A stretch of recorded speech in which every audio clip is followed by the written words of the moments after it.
thumbs up, subscribe button. Don't forget the bell notification so you don't miss out any important information and ways to save thousands. Because I'm an insider, I know how to deal with dealers, so you save thousands of dollars. These are huge changes coming to, we just covered the Maverick in a previous episode. Now we're going to be talking about the Ford Ranger. I've got one on order.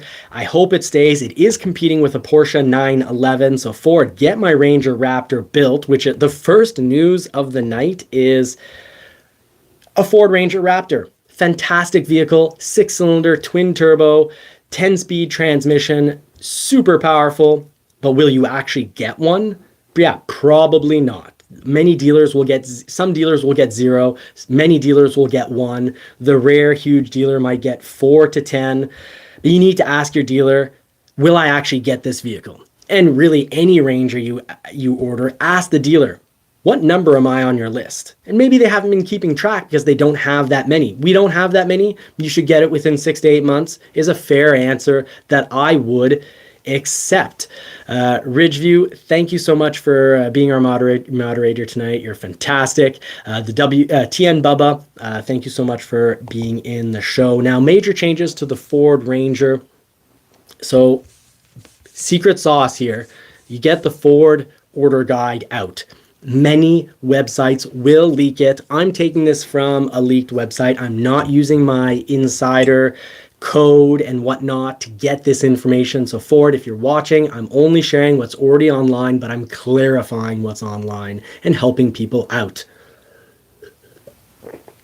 As I say prost to you all and hope you're having a wonderful night. I hope you had a fantastic family day. Don't let anyone ever make you work on Sunday. It's family day. I'm doing this because I'm hanging out with my YouTube family. I really appreciate you guys, and this is why I'm here and happy on a Sunday hanging out with you guys and guys and gals. Now, changes for the Ranger Raptor. The big change is you're probably not going to get it, so make sure you ask the right questions. I might not even get one because my dealership had an individual order one after me, but we always, of course, favor our customers first. So we'll put a better priority code, a lower priority code 10 for their order, telling Ford, yeah, this customer, they're important. And I'll get a code 19 because, well, I've already been blessed by so many vehicles from Ford. So Ford will get the instructions of, if possible, try to build the real customer, the real buyer's vehicle first, then build, Johnny from Johnny's Car Care and Reviews, who's also, working at a Ford dealership, has a few shares in a Ford dealership. So we want to always favor our customers. But the real trick, go to the Ford Ranger Order Guide 2024. You Google it, you'll get it. And here, first off, big thing we can see right here. What are our models? XL, XLT, Lariat, and Raptor. Okay, so I've ordered a Raptor, and if I really want to make sure I'd get it, I'd scrap my Raptor order. But I think the 2.3 liter engine is a great engine for the Ranger. It's a great engine in the Focus RS. It's a great engine in the Mustang GT, but I am a power freak. And I know, I find my Porsche 911s, well, I haven't driven the new one, but my 2000 Porsche 911 with 300 horsepower, I feel like 300 horsepower isn't that much. I kind of consider my Porsche 911 horrifically slow, but I love driving it because of the handling. Well, I love the Raptor because it sounds amazing. And for me, sound is so important. One of the reasons I appreciate my Lightning a little less. I also like speed. The Lightning's amazing with speed. But the Raptor has that speed, sound. You don't even have to modify the exhaust. It is amazing.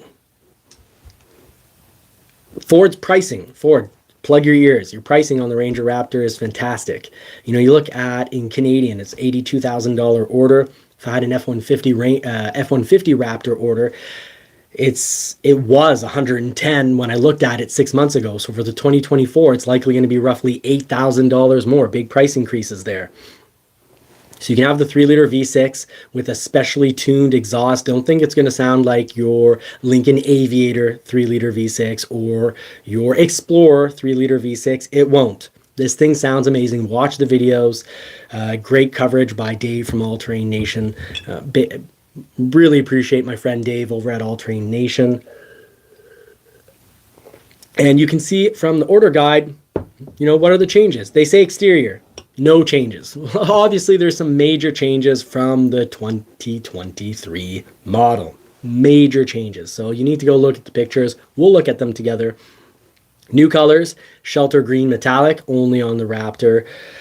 Interior comfort, it says nothing's changed. Major changes to the interior. We'll go check that out. But the big bombshell I've got for you is right here. Packages and options deleted. This really hurts, folks. And I've got some important things to share here. The Tremor off-road package, they're saying it's deleted. It's one of the best packages you could have. Okay, the Raptors come out, but it's unbelievably limited. It's going to be very, very hard getting a Ranger Raptor. I'd say probably every dealership is sold out and has a waiting list already. So I always find the Tremor to be an amazing value. It's gone for the moment. Black appearance package gone. That's fine because the sport appearance package is now standard on the XLT. You've got splash package gone. That's fine. Splash jungle edition, fine. FX2 package, fine. It's gone. STX special edition package, it's gone. Well, that's fine because the sport appearance package, for 2023, which you paid extra for to remove all the chrome, well, now having the vehicle look great is just standard. Well done, Ford. Thumbs up. XL chrome appearance package, that's gone. Great. Bed utility package, gone. I'll hear it from 50 and 60-year-olds. Oh, I don't want chrome. That's out of style. It's really out of style. Maybe it'll come back in a few years. I know I like an F-150 on 20-inch chrome mags only because we haven't seen it for so long that it's starting to be kind of cool again. But I think bronze wheels will be the next push. As we can see for certain models like the Bronco. Now, that's how you can get your real down low for the Ranger to make sure you don't overspend. A way to save thousands, a way to appreciate our channel and appreciate our help for saving you thousands. Hit that thumbs up. Hit like, folks. Please hit the like button. Share this with people that need to save thousands of dollars. Before you think you need an XLT or a Lariat package, go to the XL. Cover what is standard. So the Ford order guide, you can find it by Googling it. Super easy. And you'll find out what is standard. So a dealership can't charge you saying, oh, well, the 2.3 liter with turbo, well, there's a cost to that. And they just type it in. Dealers can type in whatever they want. They can make up options. They can invent options, which really it's just a dealer fee. So I could go into my system if I was a not honest guy and put 2.3 liter with turbo, $1,000. It'll show up on your purchase offer. If it's a lease, it won't even show up later on when you have your full contract. And let's see our Cubo. We've got a question here.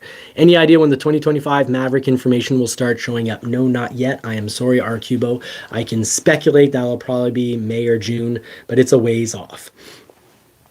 Now, read through it, find out what works for you. What I think is pretty cool is the XL is very equipped. Ford is giving us an extremely well-equipped vehicle. They're giving us, for example, remote keyless entry with remote tailgate lock as a nice option. Yeah, as standard. This is, standard equipment. So you look through this and you read through it and you're like, wow, I'm getting a lot that's standard. So you can look through it. For example, some big changes, the 8-inch digital instrument cluster. That's the one. When they say 8-inch digital instrument cluster, I know it's easy to be like, what are they talking about? And we think they're talking about the center console. No, the instrument cluster is the one behind the steering wheel with the instruments for knowing your speed, your revs per minute, RPM. It comes standard with a 10-inch display in the center stack. That's bigger than the previous big screen. So 2023, you could get an 8-inch screen if you, paid the bucks for it. Now you got a 10-inch display standard. So this is a fantastic vehicle. Now, the big ones that we need to talk about, this is huge. These are my favorite options.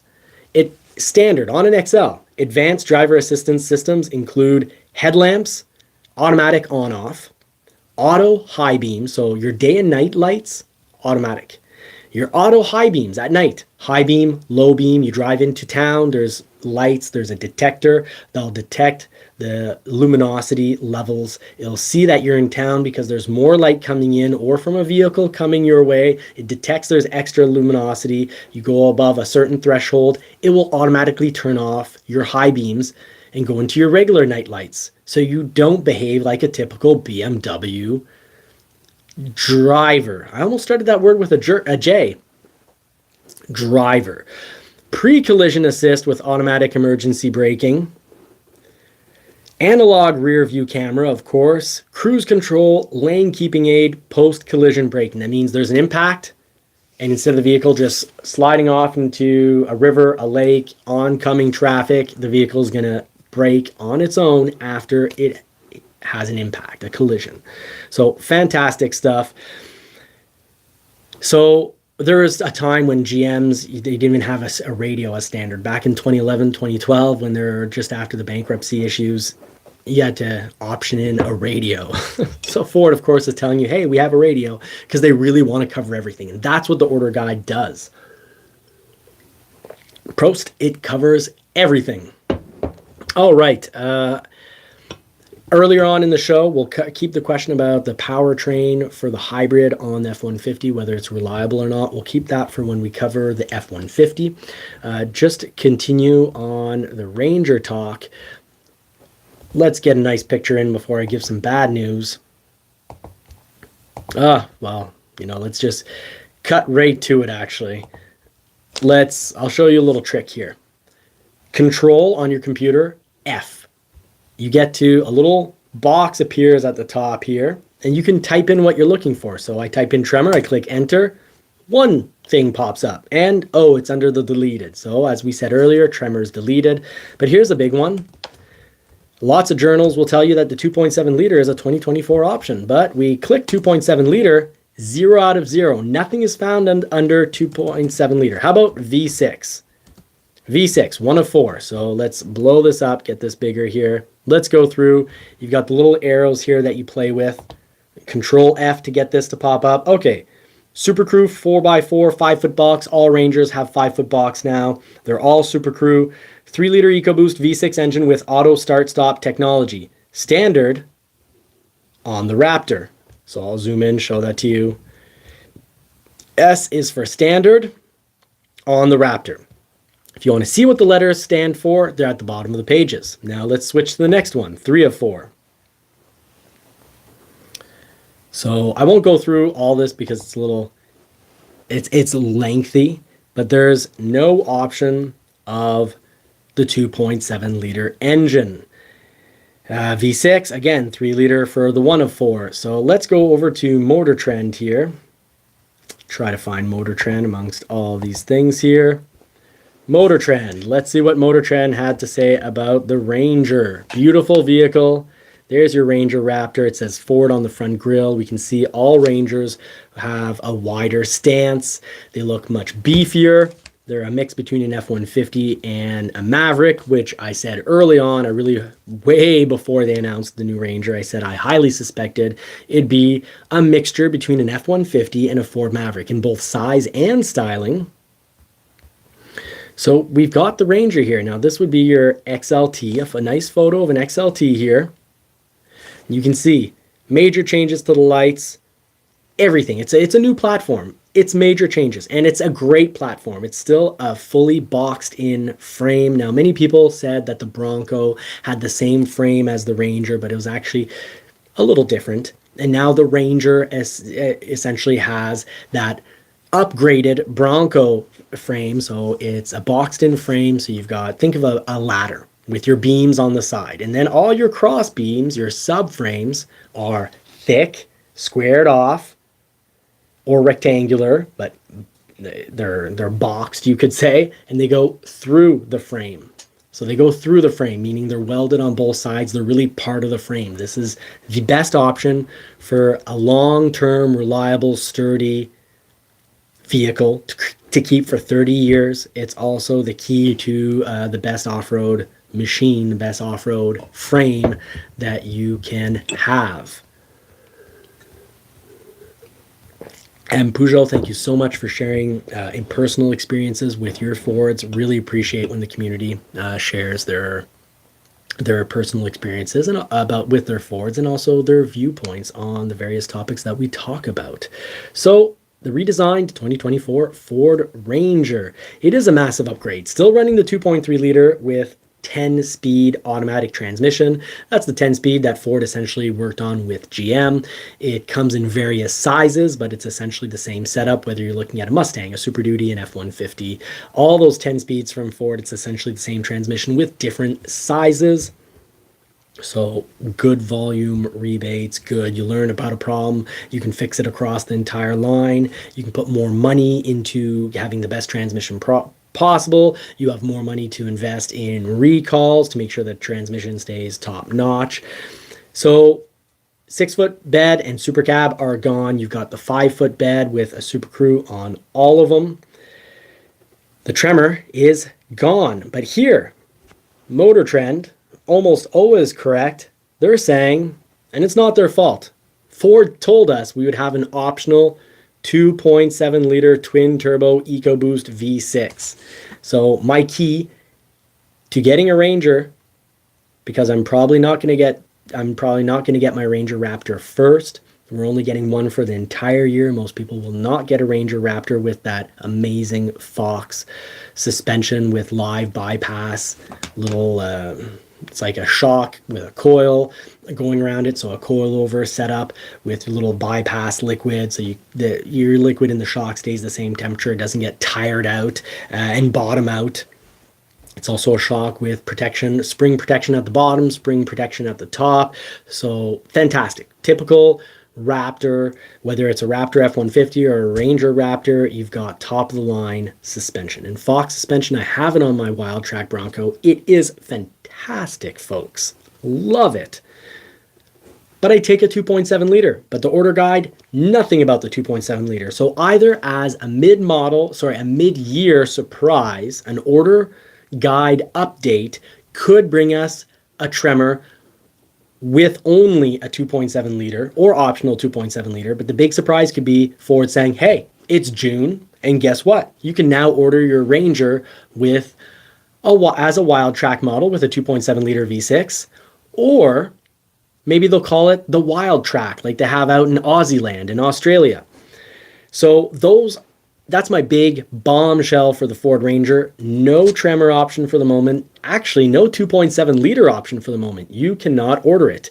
I've gone across the order guide. I've gone across my internal website for building vehicles for my orders. I've gone to the system where I order the vehicle with the factory. So the direct communique with the factory, there is no V6 2.7 liter as an option. There's no code for it. It doesn't exist for the moment. So we're either getting that halfway through, or Ford originally saying we would. It's more of a, you will have that option, but we're not going to get it for 2024, maybe 25, 26, maybe mid-model refresh in 2027 they could push it off for, but we're just not getting it at the moment. And it makes sense if it came as a 2025 option or a summer 2024 option, because then Ford, for the initial excitement of, wow, it's a new Ranger, people take that 2.3 liter, and it saves more 2.7 liters for the F-150, which is now the standard engine, or the Ford Bronco, which is by far the preferred engine. About 70% of orders for a Bronco are 2.7 liters. So maybe Ford just doesn't have quite enough 2.7 liter engines sitting around to be able to throw it in, and you've got the excitement on the new Ranger anyways. You can probably get people, this makes me worried, because you've got the excitement of the new model. You have a lot of people ordering a Ranger just the same. You possibly have a scarcity of 2.7 liter engines.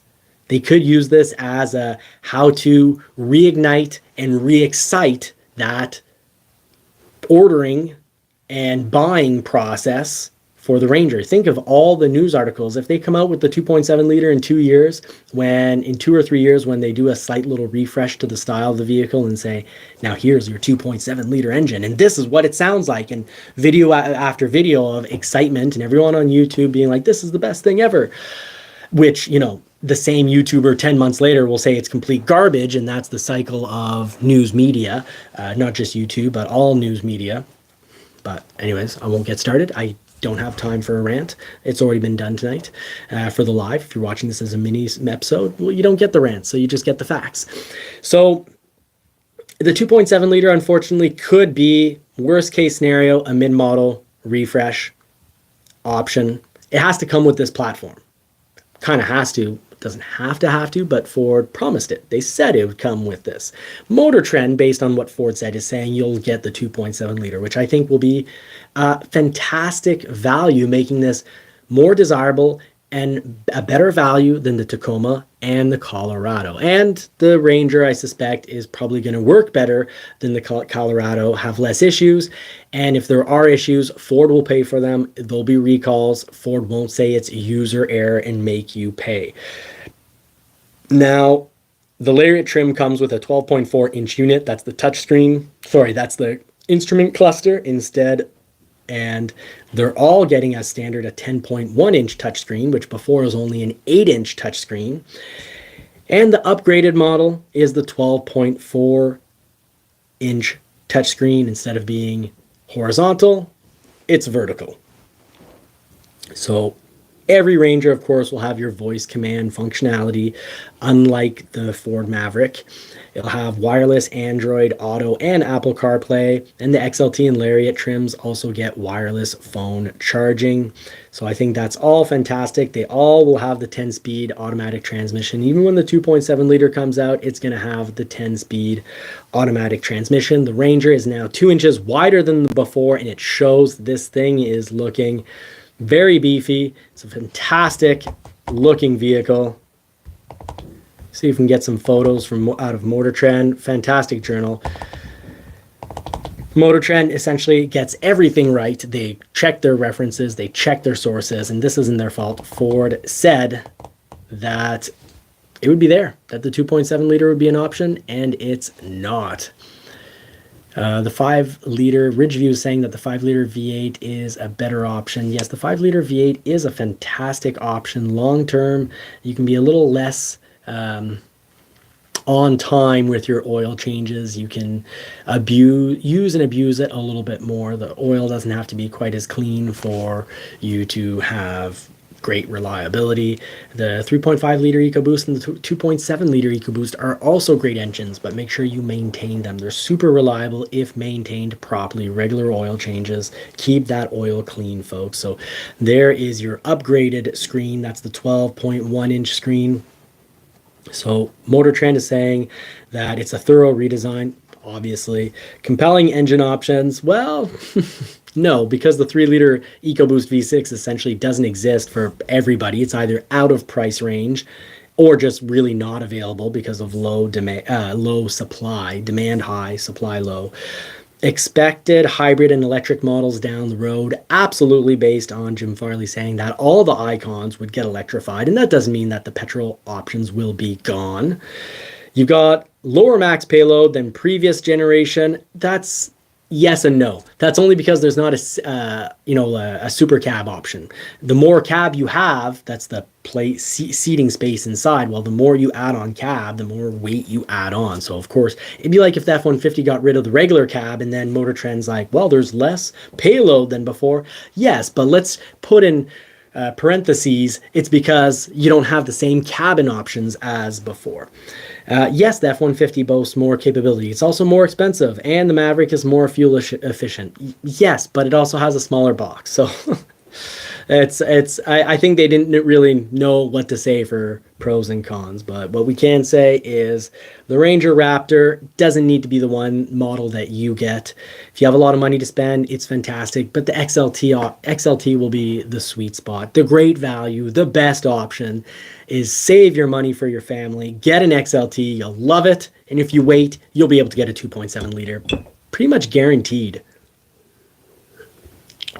Now, 10-speed is a good transmission. I know a lot of people go at it on the internet. Look at the Mustang. The Mustang, you save half a second from 0 to 60 miles per hour. Half a second if you get the 10-speed automatic transmission versus a manual. And a Porsche 911, whether it's the regular, the S, or the GTS, you also save half a second in acceleration from 0 to 60 miles per hour or 100 kilometers per hour if you take the automatic. Odd.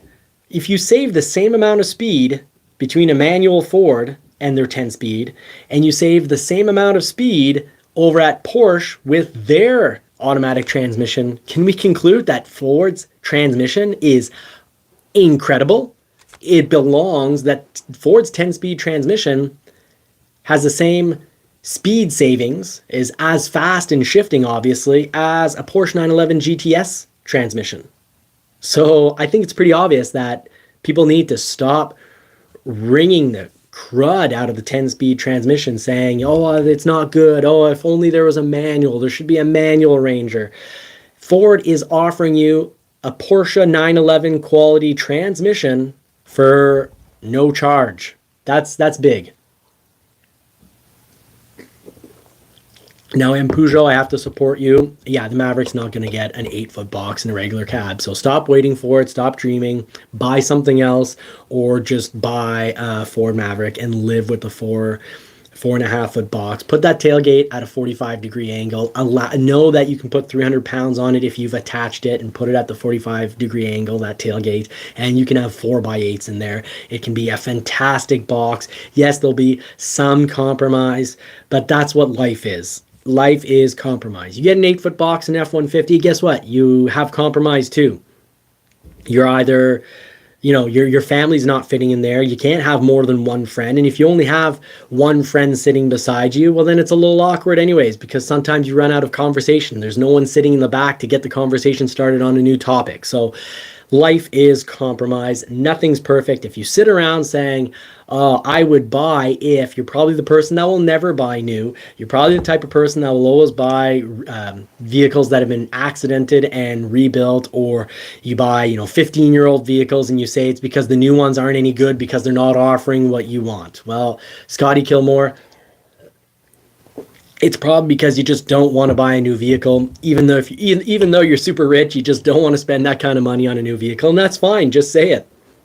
Be honest about it. You're too financially intelligent to spend money on a new vehicle, and let's cover that shortly, because I want to cover quickly some changes to the F-150, some changes to the Bronco, but then we will cover vehicles that lose the greatest amount of value and vehicles that hold the greatest amount of